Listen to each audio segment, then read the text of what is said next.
In this video, we'll review how to use the cash reserve goal in RightCapital. The cash reserve goal is a cash management method that allows you to specify how much clients should keep in cash for the foreseeable future. The first thing to check within the plan is your cash management method setting.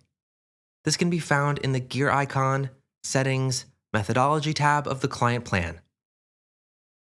To use the cash reserve goal, you'll need to make sure that this option is selected for this setting.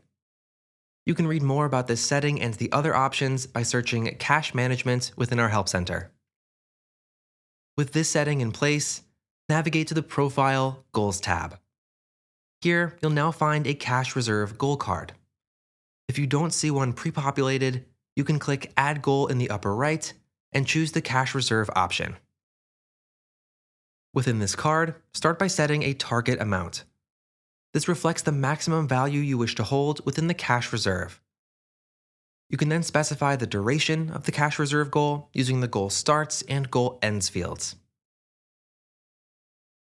Lastly, you can enter an optional annual increase in the lower left. After being added, the future-looking projections will be updated based on your inputs.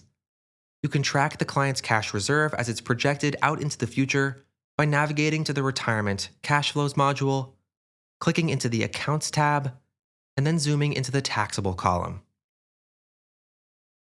For more information related to the cash reserve goal, please feel free to take a look at our Help Center or to reach out to the RightCapital support team for more details.